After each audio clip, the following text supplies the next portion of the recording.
whenever you tell us. Ready. All right. So, thank you very much. My name is Jorge Ferraez, publisher of Latino Leaders Magazine, and we're very happy to have you all this afternoon of Friday with a live panel, a conversation with three experts in investments, three experts in finances and opportunities for businesses and investment. And this is the third of a series that we are we're doing, talking about the topic about the Mexican and Latin American citizens' interest in investing in opportunities in the U.S. Solo una bienvenida en español para todos los que nos están escuchando. Soy Jorge Ferraez de la revista Líderes Mexicanos y de Latino Leaders acá en los Estados Unidos.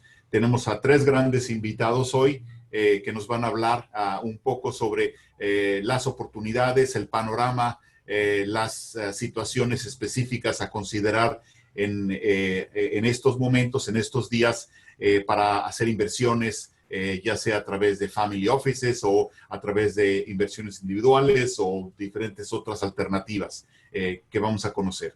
Así que le doy la bienvenida a los panelistas. Welcome to all my panelists. Thank you for joining us. And then I will introduce them. And I will start with Ricardo Nazario. He is the founder partner of TOS Advisors.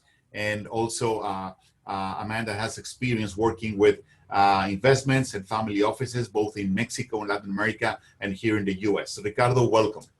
Thank you. Second, we have Mauricio Kane. He is the principal of Cordova Real Estate Ventures, also well experienced and well versed into the topics of real estate investment and has a lot of experience also working with investors from Mexico and some other parts. And also we have Nicholas Macknight, partner of C4 Plus, and a specific and very interesting venture with new opportunities for investment, and also, well-versed and experienced in family offices with Mexican national investors. So to the three of you, welcome. I will just make a round of self-introductions on your background, and then we will start with a question. So let's go back to Ricardo. Ricardo, why don't you start with your quick introduction on your background? Gracias, Jorge. Thank you very much. And it's a pleasure to be here with you and Nick and Mauricio. I've had the privilege of working with Mauricio and his company. So I know the quality of the other people you have on the meeting. So thanks for including me in the panel. My background is 32 years in wealth management, the last 8 years as the head of a single family office from a family for North America. So one of the few things that I was planning on sharing with your audience today is some of the challenges that I went through, that I had when I was asked to create and eventually run this family office, and some of the better solutions that I know now that I wish I would have known then. Excellent, Ricardo. Thank you very much. Mauricio. Yes, Jorge, thank you for having me. It's a pleasure to be here. I'm a principal at Cordova Real Estate Ventures. We're based out of Austin, Texas. We are real estate focused. We geographically focused in Central Texas, and it's boots on the ground, operational. We work across different product types, but it's always with a geographical focus. All right. Thank you, Mauricio. Nick, please. Sure. Jorge and team, thank you again for having all of us. It's a great opportunity to talk to a select few family office and other private investors about, current markets. What are some good opportunities, not only in Latin America, but also here in Texas and the broader United States. I'm a partner at C4 Plus. It's a sports, esports, and gaming focused investment firm based out of Dallas, Texas. Previously, I was at a family office in Houston, dealing solely in alternatives, so private equity, venture capital, real estate, and my entire career has been dealing mainly with institutional clients, both on the sales and consulting side. So endowments, foundations, public pensions, sovereign wealth plans. So excited to be here, and let's get started. Great. So what I would like to start with is a conversation on your, I mean, you have different visions and different standpoints in understanding the investment opportunities right now in the U.S. So we're living in a very specific age, that has been affected by many different factors. Maybe one of those major is the COVID situation, of course. The economies of the world have been crumbling and all that, but usually the economy and the investment opportunities don't really follow each other. Sometimes one is when you expect one is better, the other one is not that good. So I would like to maybe ask from you, what is your understanding on the investment environment in the U.S. today? And how do you see it going into the next 12 to 18 months, a couple of years, something like that? I don't know who wants to take the word, or should we start the round again? Your meeting. I'll take a first crack at it if it's okay. So you mentioned it correctly. I mean, people from Mexico in particular, but I would argue all over the world, are confronted with a perfect storm right now, which is, of course, the COVID-19 crisis, the pandemic, which is affecting then the countries economically. In Mexico, you have the added component of security has become also another much more pronounced. And just to make matters worse for wealthy investors, the aggressive tax collection practices of the government are forcing families to reevaluate where and how they manage their wealth. And a lot of them are migrating from Mexico to other places. The US is one of the ideal targets, but you're seeing a lot of people moving also to Canada, Israel, and Spain. So right now, I think that, from my point of view, what families should be thinking about right now as they make this transition is making sure that they have the infrastructure in place to be able to take advantage of the opportunities that are out there available to them. All right, very good point. How do you see the panorama, Mauricio? I mean, from your standpoint in real estate, I mean, maybe you have a little bit more bias into that, not bias, but maybe more specialty into that. But how do you see in general the investment environment? It's a challenging time right now in real estate in general, and what we're seeing is a bifurcation between high quality and lesser quality assets, for instance, different property types, different geographical markets. So you can look at the broader economy, but at the end of the day, when you're looking at real estate, you're really looking at a specific asset and a submarket and how that's performing. So a little bit to your point about how the markets are doing relative to some assets, it really depends on where that asset is located, what's the quality of the asset, what are the fundamentals at the ground level. But we're seeing opportunities. I mean, there's definitely more capital chasing industrial right now, assets, single family developments. Those are kind of like the big areas of focus right now. People are kind of shying away from certain property types like hotels and perhaps retail at times. Mm-hmm. Well, when you and me spoke a couple of days ago, Mauricio, on this panel, I remember we were discussing how people in these specific conditions on the COVID and all that were kind of maybe not too much attracted in investing in certain properties, but some other certain properties were interested. And you were telling me that surprisingly, prices of real estate are not, dropping or falling as much as many people would have expected. Is this correct? Well, I think there's a lag in real estate is a slow moving asset class, and it takes time for expectations to work their way through the system. And what's happening right now is there's not a lot of transactions. There haven't been a lot of transactions since COVID started.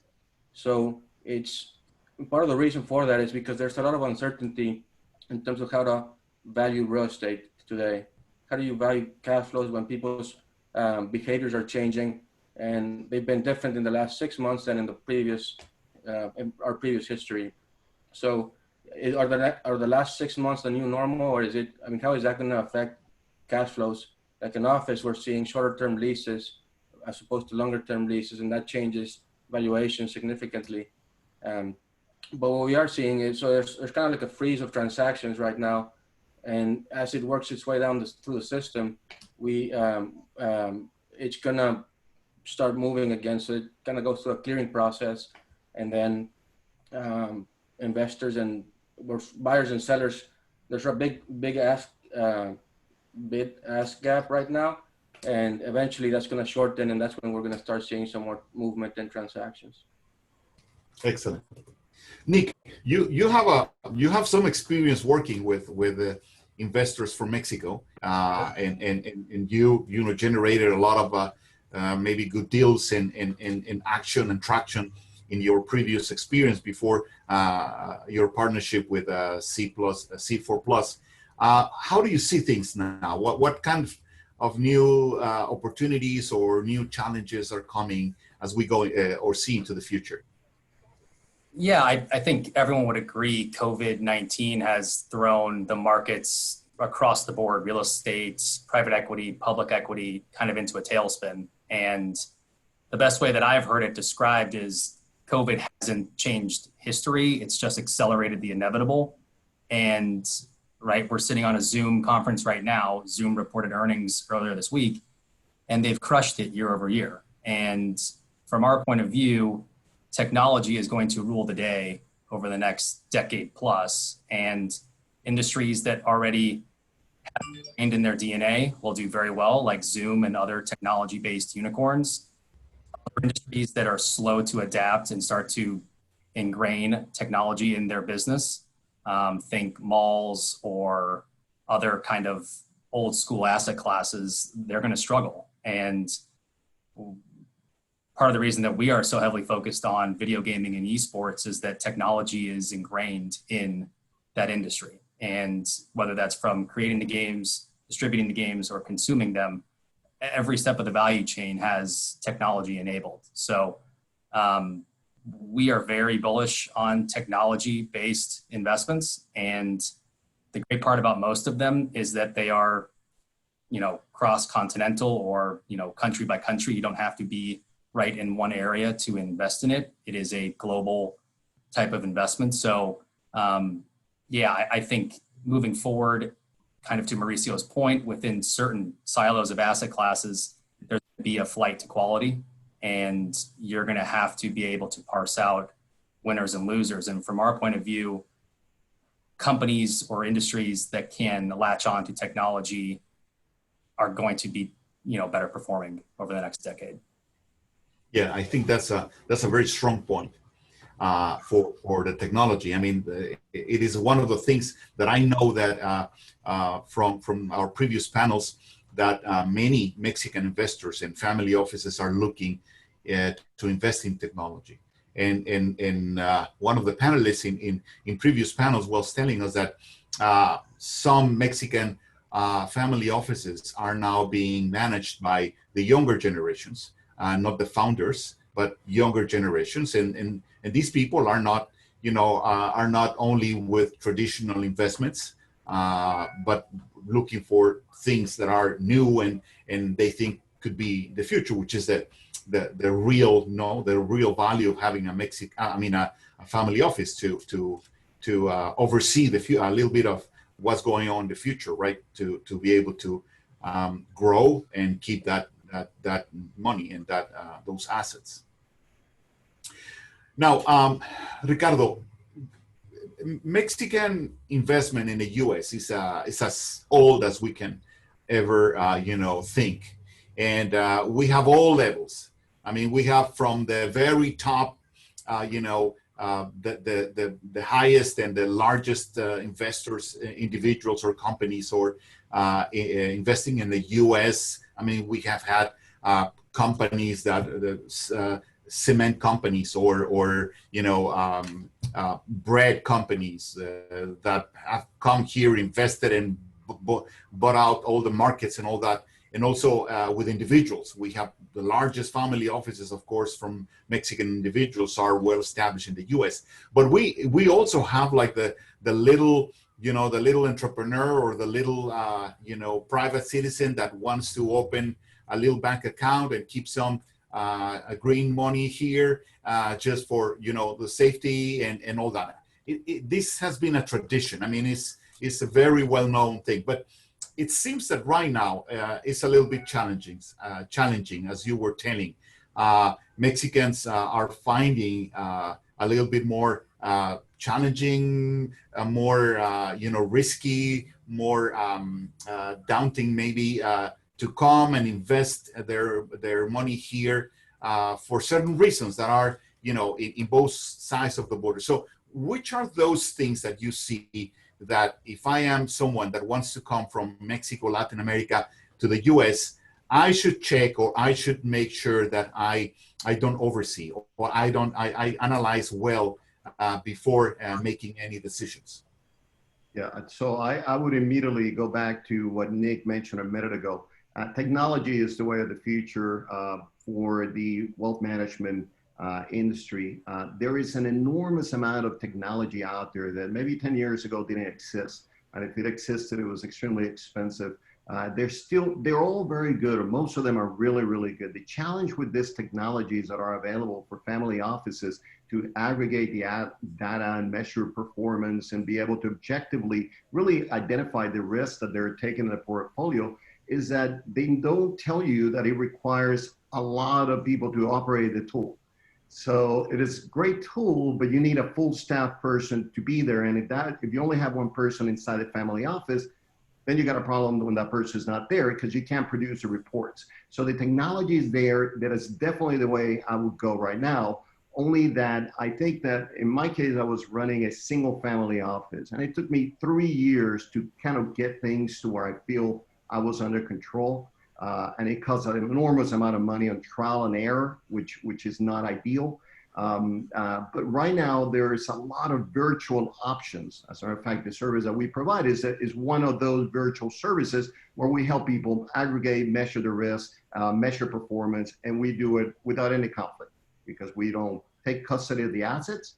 We don't replace advisor, which means I really don't care with the client if the client's working with one bank or the other. We just simply get the data from several of the many technologies that are out there, and then we basically alienate our objectives with the client by simply reducing the cost of using that technology. So I think technology is the way to go. If I was in a family office right now, most of them are using spreadsheets, which is very tedious, they're not very effective, and they don't do a whole lot of things. I will be looking out there for firms that offer some of those services, and what they're gonna find out is that they're gonna do it a lot better, a lot faster, for less money than going out there and getting the tool yourself and trying to figure out how to run it. Mm-hmm.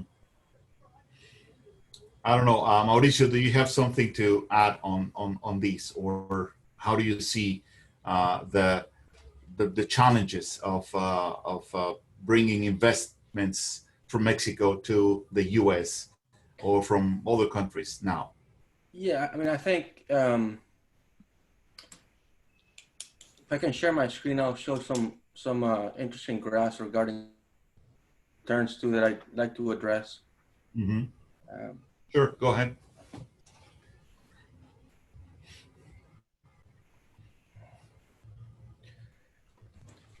So I think big picture is returns can vary significantly in real estate and even in the U.S. I mean, I think more so than what people are used to in seeing in Mexico, where there's less use of leverage. In the U.S., you tend to have more cyclicality to the industry. And let me just go to this point real quick. This is something we talked about, but you're looking at the major trends, but you're also looking at the specifics of the asset. And what I would argue more importantly is you're really looking at the manager, not necessarily the asset's important, the economy is important, but the manager who's operating it day by day makes a big difference. And if I can address one of the questions that came up regarding return profiles, here's an index that came out in 2016, and this is following over 2,000 different managers in real estate, institutional quality managers over time. And this is since 1994, I believe. But it's so it's really following funds, and the funds have 5 to 15 different assets within them. So it's a big aggregate of information.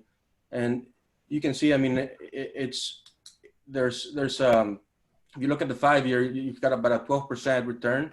If you look into the 10-year, it's about a 4%, and that has a lot to do with the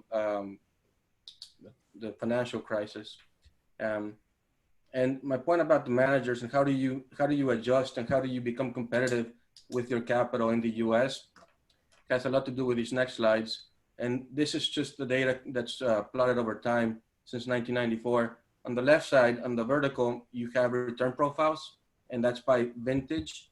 So it's when the fund started, how have they performed on average for that vintage? And you can see there's a lot of cyclicality. So you have to be thinking about how to invest over time. And it's not just a button you press and you have your portfolio that's established and it's producing. In real estate, you have to be patient and you have to be consistent about your approach. But more importantly is that's the average. If you focus on the managers, you can beat the average. And this is the green line is the top quartile managers, how they've performed over time. And you can see by really doing your diligence and finding the right operators. Again, this is over 2,000 different institutional players in the US. You can do better than the average. But at the same time, you can do worse than the average. And the difference between the green and the red, the top quartile and the bottom quartile, on average is about 12% difference in performance if you're doing your job and you're finding the right people to invest with. It can be, at times it's 5.7% difference, but at other times it's about almost a 29% difference between the best top quartile managers. And now this is fund data. So if you look at specific assets, those movements can be even more radical. And if you go with non-institutional players, this red line could even be further down and the green line can also be further up, but it's just some statistical data on that. And the key data point that I wanted to emphasize on is back in May, the number everybody was talking about was $328 billion of capital that's organized and ready to go for real estate, dry powder. And when you think about wanting to place money with top quartile managers, you got to be really thinking about you got to be focused on fees, you got to be focused on alignment of interest and all these other things that are important. But at the end of the day is how do you become competitive for these institutional investors? Are you reacting quicker? Are you set up in the US with the right advisors like groups like TOS or the like? And then the other important point is these metrics that I showed are based on IRRs, but how do you really measure success over time? Are you really, when you look at IRRs, it's before taxes, and are you really a before tax investor or an after tax investor? That's another important consideration to have. So again, the biggest question is there's a lot of capital out there, and is how do you position yourself where your capital is strategic to some groups and you're able to take advantage of those top quartile opportunities. Mm-hmm. All right.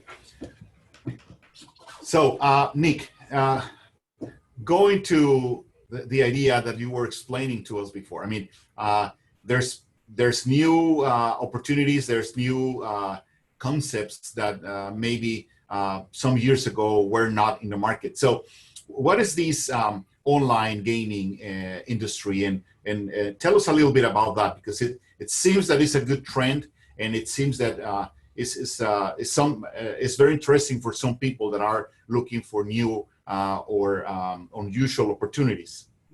Yeah, and I mean, if you want to talk about industries that are not very well known or understood, I think video gaming is probably at the top of the pile. I think people think of video games, they think young person in their family's basement playing Super Mario.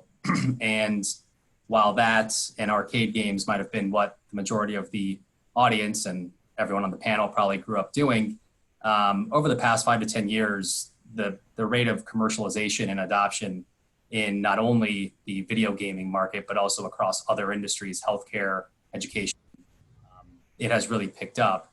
And part of the reason for that is esports. And before I lose everyone on the webinar, let me paint a picture. Imagine 100,000 fans all wearing jerseys, drinking Coca-Colas, drinking beers, cheering on their favorite team. You've got two teams going head to head in a gigantic stadium in a downtown area. You know, you might think I'm talking about a soccer match at Azteca Stadium, but that's actually the world of esports at the World Championships. And it sounds crazy. And, you know, my parents have told me you're nuts for even joining a firm that invests in this. And it really has become the younger generation's way to not only socialize, but also interact and compete. And you have all of these teams, not only in Asia, but Europe and the United States. They're forming leagues, they're forming franchises, and they're competing in, you know, a few select games that are developed by the top publishers in the world. So when you look at opportunities, you know, Ricardo and Mauricio were touching on what are investments that Latin investors can make, not only in Latin America, but also in the United States. I think it's important to focus on, you know, where can I make an investment that not only will make me money, but also give a positive impact to either my home country or Latinos in general.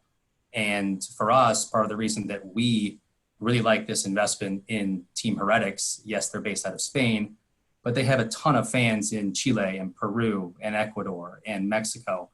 And, you know, they've been profitable from day one. They've only raised $300,000, which is, in the world of sports, not a lot of money. I mean, you have most teams that are raising $30, $50 million from really big US family offices. And we feel there is a gigantic opportunity to focus on this team going after US and Latin-based Latino fans. And it's right or wrong, it's oftentimes a forgotten fan base. And we don't think that's the case. You can look at soccer as a great example, football, sorry. Fans everywhere. It's a worldwide sport. It's a beloved pastime in Latin America. And we feel with the younger generation coming up, esports can become that in Latin America. So that's really why we're focused on Team Heretics. We've looked at 100 other esports organizations, and most of them are in Europe. Most of them are focused on Asia. Nothing wrong with that. We just feel the overlooked Latin market is ripe for,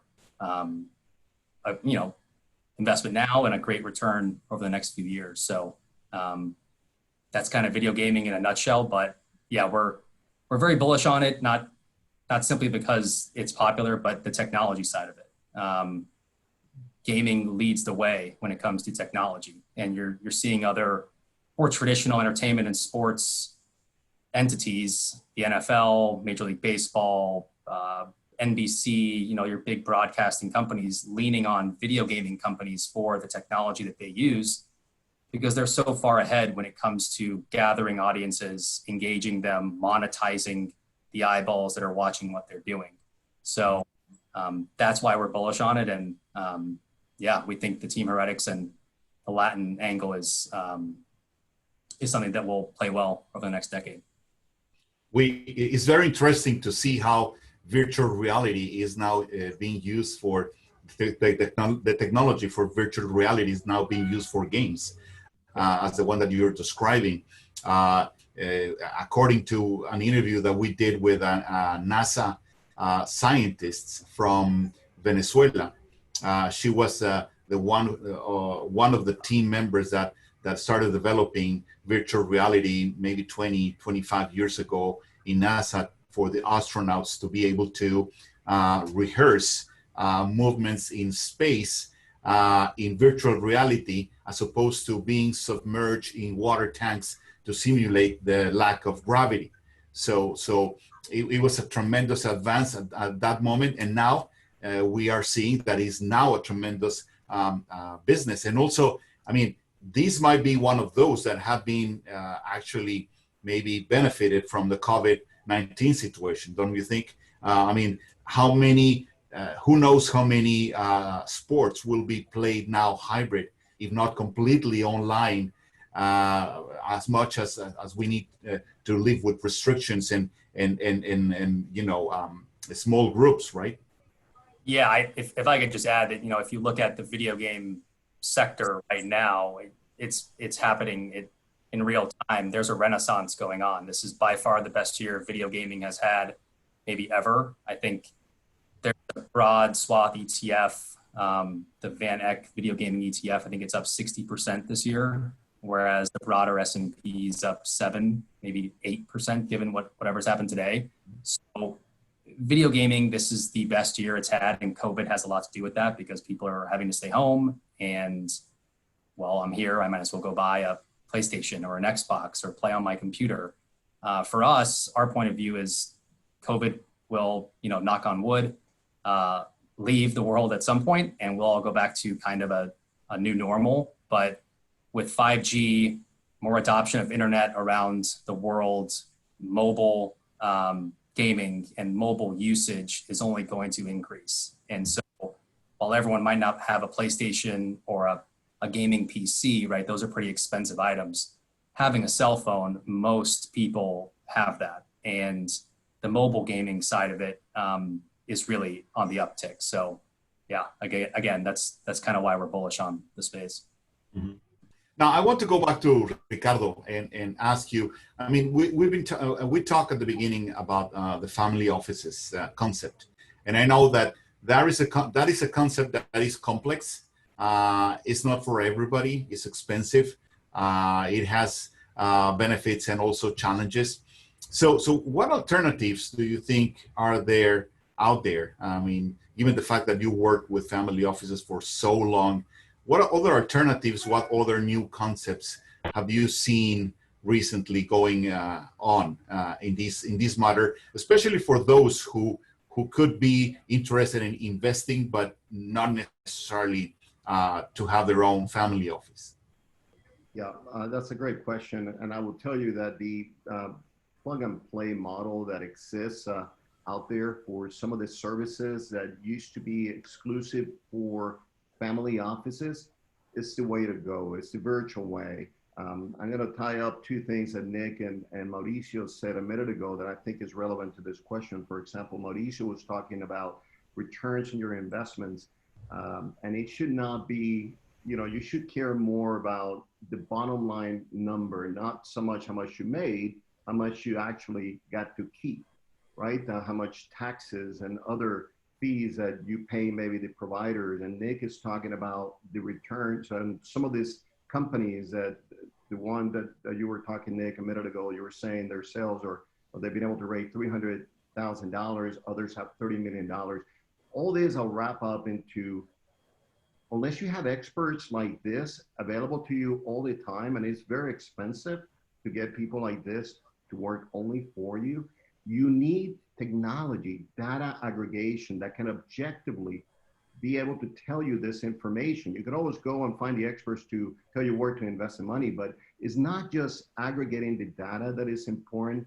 It's also, you know, what performance am I getting? Is one gaming platform that I'm invested, how is that doing versus the other gaming platform that I'm investing? So there's a lot of companies out there, us being one of them, that offer just one of those services that are plug and play. So in our case in particular, what we plug and play is that if you come with us, we have 6 or 7 pieces of technology that basically already aggregate everything for you, that already analyze everything for you, that can help you be able to identify which advisor is doing better for you than the other, which investment is doing better for you than the other. What are the fees that I'm paying? Am I paying too much or too little? All that is available via plug and play with firms out there, ours being one of them, to do that. So I would say that if I was a single family office right now, I would be focusing on what are the components that I need in-house and which ones are the ones that I can outsource. And every one that I can outsource, I guarantee you it's going to be cheaper and better than anything you can put in-house. Mm-hmm. Mauricio, let's go back to real estate. I mean, you presented those numbers and those charts. Uh, in your vision and in your experience, I mean, we'll see that over the time, you know, some of the returns are not as big as when you have younger or less time involved in there. For you, what is the future of the real estate, specifically? I mean, after COVID-19, what's going to happen with the? I mean, you started mentioning something in maybe changes in the relationships, in the type of contracts, and the type of involvement. But in the main frame, for those who are happy and like to invest in the traditional or in the very traditional area of real estate, what are the things that we're going to start seeing as trends in the future? Yeah, I think that's a good question. I don't know. I don't think I know the exact answer to that, because what most people are doing right now is just watching and trying to analyze and see where things are going. I think it's a little early to really know where the future is headed. Things haven't really settled from the virus scenario. The economy is still doing one thing when the markets are doing another thing. So everybody's kind of really just watching, and we're kind of in the same boat. From that, the most we can do is just kind of be with our ears open, listening and trying to see where the trends are going in big picture. But one of the questions was, okay, where everybody right now, or a lot of investors are looking at industrial, like I mentioned earlier. And the reason for that is because of e-commerce. So a lot of the malls are not performing like everybody projected them to perform. But the upside for that is e-commerce is doing better, industrial is doing better because of e-commerce. And then people seem to be moving, seem to be a trend of people moving outside of certain cities, high density places, and moving more into the suburbs where they want more space. They want more better schools for their kids, and maybe like a home office environment as well, because they're not officing at the office every day. They might be going to the office once or twice a week in this environment. But all those are kind of temporary trends. We think there's going to be some more permanent trends to the real estate industry. We just don't know what they are at this point. Mm-hmm. The other day, I was talking to a real estate executive, and they were telling me the story why old houses now have a TV room, right? And it was before the TVs existed, there was no TV room, right? So most homes now have a dedicated TV room, which usually is the room in which the family spends most of the time. This executive was telling me also that for him, in the future, having a home with an office will be something that many new buyers of homes will be looking for, because after COVID, what has happened is that many companies are not bringing back their employees to a work area or a workspace. Maybe they are downsizing in the number of floors in a building or the number of rooms in an office. And they are selecting and they are analyzing very well who is going to stay home working from there and who's going to return to the office. And many companies are now seeing that they don't need those big of spaces, but at the same time, people that are invited to stay home, or their jobs are going to be staying home, maybe if their house is not prepared and they cannot make the adaptations, they will have to look for alternatives. Maybe if I need to work from home now, maybe if I cannot do it in my house, maybe pre-COVID, maybe I would go search for Starbucks coffee. I will install there with a big cup of coffee, and I will start working from my computer, right? That's something that was pretty common before COVID, and that was part of the business of Starbucks. Those people that were kind of office seekers. So but in the other sense, for example, we have these companies like WeWork that it seems that they didn't work like they used to. But do you think that, for example, it would be in the suburbs, these kind of offices in which you can rent by the hour, by the time, by the, I don't know, and will that be one trend? Are the industry are looking already for these kind of ideas into the future in the real estate? Or, I mean, if Ricardo or Nick, do you have any comment on this, please just raise your hand and go ahead. Mauricio is the expert in real estate, so I'll defer to Mauricio on the It's question. all you, Mauricio. I mean, I think there's definitely going to be some of that where companies start looking at satellite offices that are closer to where the employees actually live. And cities like Austin, where traffic is a big issue, it's also, when people start cutting back and they save maybe 45, an hour and a half of time just sitting in their car. And that's time that people can be spending with their families. But in terms of the trend of downsizing in offices, one, forget the source, but I just read it this morning. There was a study set about how 70% of companies were thinking of downsizing in their office use to some extent. And it's just a survey at this point, but and all that takes time to kind of materialize. People have leases, they need to start, those leases need to expire, and then that needs to translate into less renewals and all that. So it's more of a secular trend.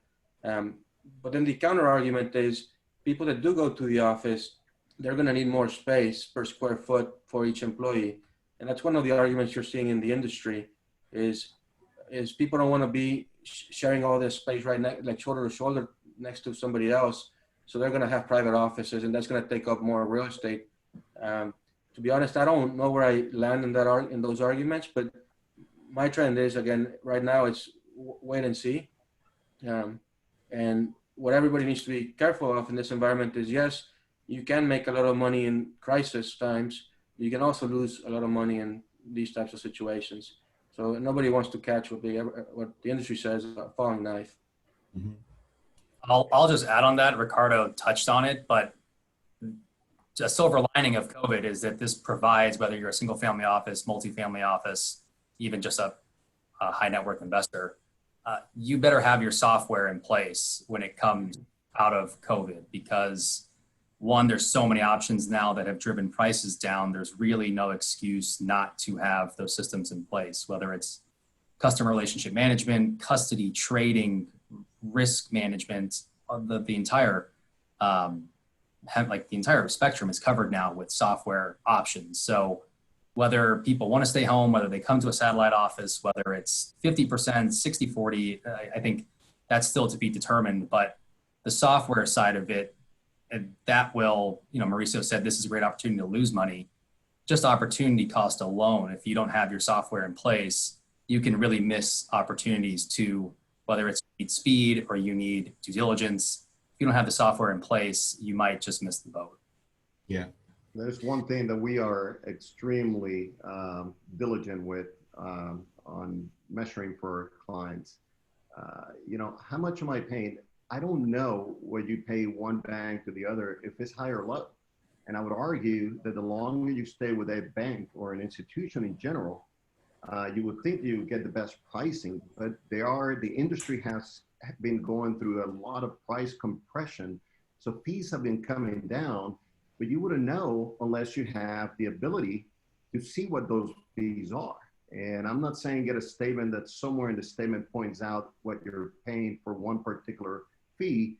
You need to have the technology, and it is expensive to get it for yourself. I mean, there's a lot of great reports out there that talk about this subject. But I remember reading one recently that was talking about the estimated cost of just the aggregation and in-house people to look at it, about 55 to 60 basis points. So if you're a family office with $100 million, you're going to spend $600,000 just on this topic alone. And that is a lot of money. You can get that for 20 cents on the dollar with some of the outfits out there that can do this. So you gotta, as a single family office, or even as a wealthy investor, a high net worth investor like Nick just mentioned, you just gotta know how much you're willing to spend on this. Because if you're not careful measuring what you're paying, I agree with Nick. You're going to be paying a lot more than you think on opportunity costs, on losses, on other things. So the software is out there. The people to put it together is out there. It keeps getting better and it's becoming cheaper. So just tie up to the right people that have access to that and save yourself a lot of headaches and a lot of money. Mm-hmm. Now, all of you have a lot of experience working with Mexican investors and some other Latin American countries. We like to say that capital doesn't have any nationality or any personality, right? But we don't know. We do know that certain investors, especially, well, not especially, but certain investors or certain money can come with certain, qualities or character or preferences. So, in your experience, how would you describe the Mexican investor in the U.S. Of these days, and what would you say are their main either concerns or interests? I don't know who would like to start. I'll take that first if it's okay. I will tell you that the Mexican investor is very different from the investor in north of the border. The high net worth individuals north of the border are looking for analysis, returns. They're looking for tax efficiencies. The Mexican investor in particular right now is running away from a crisis. They're looking for safety. And usually what some of these families are doing is that they go out there to the banks that do great. There's some great banks out there, but then they keep everybody in the dark. Everybody is this blind horse race. So they think they're getting diversification of their risks and their investments, and really all they're getting is duplication. So they don't have an idea. They see that maybe someone bought Apple in one bank, but the one at the other bank didn't know, and maybe you sold it in one place because you thought it was too high, and then they buy it somewhere else. So you need to be able to somehow put all that together. And I think Mexican investors in particular were maybe a little more cost sensitive than maybe I would argue the US investors. You need to do it in a cost effective way. And so I will tell you that that's what they're looking for is clarity, is security for my money, but they should also have the transparency to be able to understand what they're getting into. I think that's a very, very good point. Mauricio, do you have a take on that? Yes, I would say one of the things that we've seen is there's a bigger fear of loss, or I think there's a lot of people that are looking at the U.S. and it's overwhelming because there's so many options of where to invest in the U.S. Even within real estate, there's so many options. Even within Texas, there's so many options, etc. So there's a lot of pause in terms of looking at people are trying to acclimate and trying to understand how to analyze culturally different opportunities. When capital, I think, needs to be the sponsor needs to be receptive to some of the cultural needs with some of these international investors, but also I would argue there needs to be a big adaptation from international investors to the rules in place and how to be successful in the United States. And that's where firms like TOS, they help you get set up and be competitive, so that when a manager wants or is looking at an opportunity with a manager, they can feel a smooth process during the transactional phase. So again, it's trying to assemble all the big universe of opportunities, and that also leads to at times slower decision making. But once some of these decisions are made, it also seems to be more of a permanent relationships too, is what we've seen. Nick, what's your vision on that? I mean, based on your experience.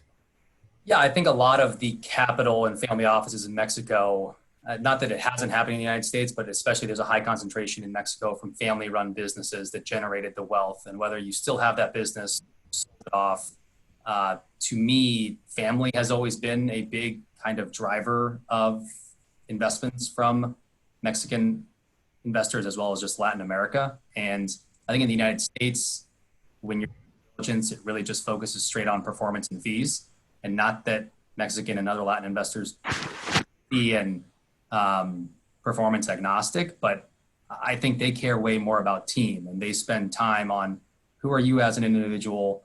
How are you going to work with us? Is this going to be a long-term relationship? And that might slow down the capital allocation process.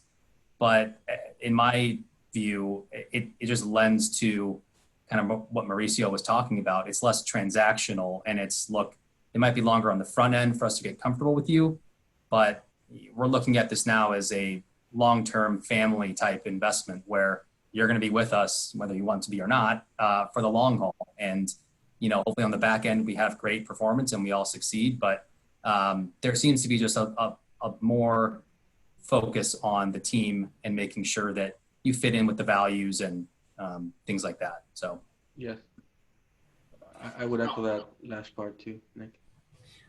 Before we start wrapping up, I like to take one question that we have, and I'm gonna just read it. And it says, inside of a family office are the good tools for folks to understand what they should be paying for services. It's hard to figure that out. Is it hard to figure that out? What are the best practices for investments and firms to benchmark them? I don't know if someone wants to take that question to answer. The question on benchmarking, how to define the best benchmark for your investments. Is that the question? I'm sorry, I just want to make sure. Yeah, the question is, what are the best practices for investments and firms to benchmark them? Yeah, you need to have an objective way to determine the benchmarks. And it should not be the same person or institution that is telling you what the benchmark should be.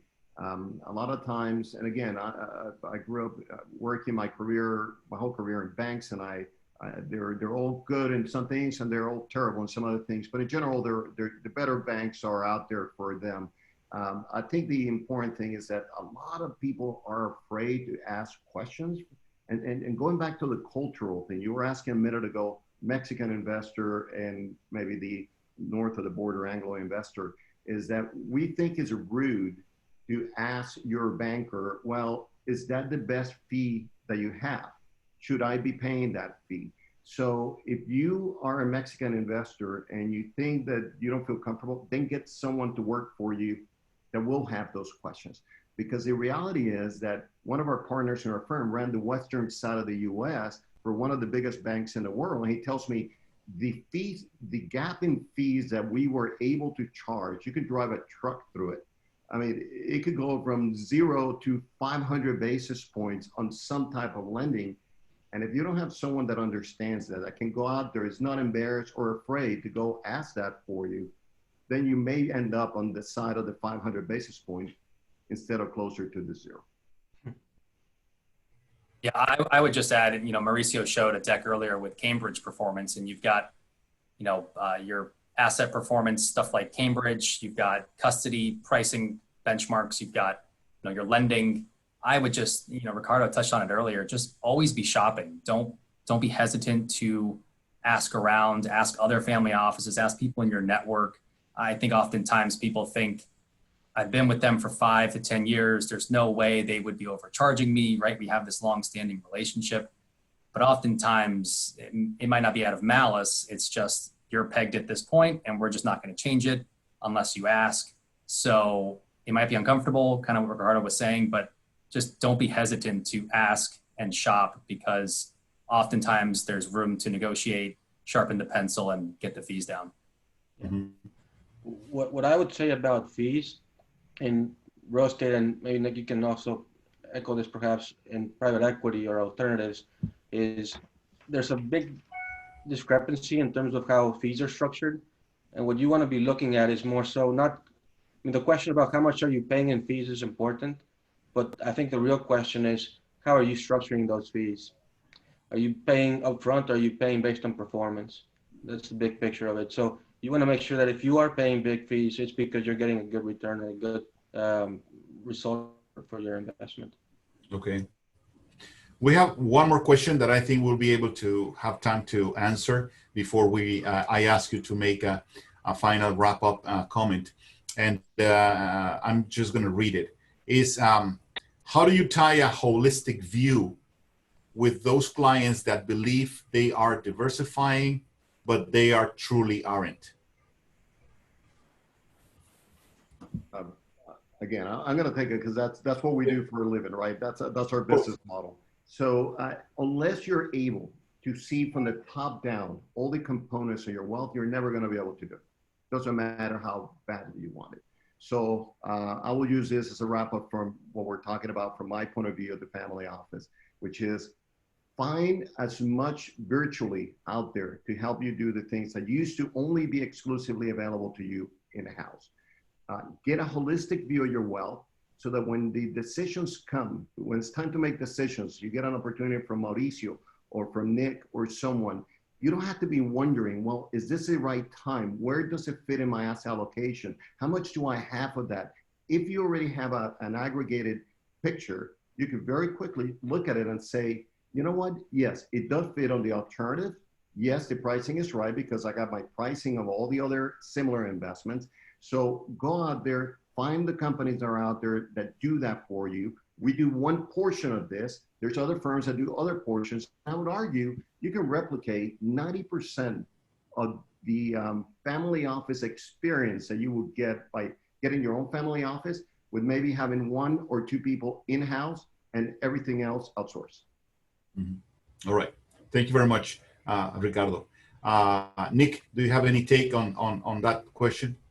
Yeah, I would echo Ricardo's statements. You definitely want to utilize a service like Ricardo's or a swath of providers that can help you not only get a snapshot of right now, where is my portfolio at this moment in time, spread across asset classes, what's my risk, but also forward looking. Where is this going to be in 5 years, 10 years? And no one can predict the future, but you can at least with some certainty say, okay, here's where I want to be. Here's the growth that I want. Here's a return target that I'm trying to hit.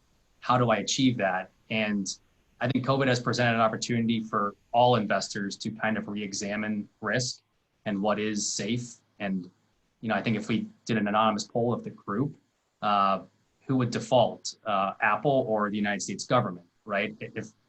If Apple stock is considered safer than a 10-year treasury, that kind of just throws your asset allocation upside down. So I think utilizing software, utilizing groups like Ricardo, get a holistic picture of everything right now, but then look, you got to be forward looking and say, what's my asset allocation? Where do I want it to be? Where do I think are going to be industries that, you can't determine every trend, but that will take advantage of some of the things that are going to come on the back end of, the global pandemic right now. And, for our money, that's technology-based enterprises and sectors, and video gaming and esports is the one that we feel will take a tremendous amount of advantage of the next 10 to 20 years of really a very quick, for some industries, harsh adoption of technology. Mm-hmm. All right. Mauricio, final comment, a wrap up? Yeah, I would just go back to one of Nick's prior points about having the right systems in place to be able to take advantage of opportunities. Again, deploying assets takes time. You want to be diversified by all means, but you want to be diversified across property types, asset classes in general. But you also want to be diversified across time. So having the right top-down approach with groups kind of with like TOS or Ricardo's group, that allows you to be strategic about when groups like Cordova bring opportunities to you, you know how to react quickly and you know how much you can react, and you know what kind of chips do you have to be able to be strategic for these types of sponsors. All right. Okay. Does anyone has any final comment, any idea that you want to close, or any? We have like 30 seconds for something like that. Okay. You too, so, Jorge and your team for putting this. If anyone needs information on any of the three panelists, please feel free to share at least my information if that's needed. But thank you for what you guys do for the Hispanic community in particular. We need a lot of information. You guys do that very well. So thank you. Thank you, Ricardo. Thank you. I'll echo that. Jorge, you've done a tremendous job, not only in this webinar, but you're a host of other events. And, COVID's thrown everyone a curveball this year, but everyone's cheering on your organization and your efforts moving forward. So congrats. And let's keep the ball moving forward. Thank you, Nick. And Thank I you, really Jorge. appreciate you all participating. And yes, I just want to say that we are going to stream again. We have recorded this panel. We will stream it again very soon. All of you watching and those who were invited also will receive a new email. And we will send, if that's okay with Mauricio and Nicolas, Nick also, your contact information in case that anyone watching this webinar wants to contact you personally for something else. We'll be happy to connect them. So thank you again. Have a great holiday weekend here in the U.S. and enjoy whatever family, friends you have. And I really appreciate your points of view and your knowledge on these. Thank you very much again. Thank you, Jorge. Thank you all. Thank you.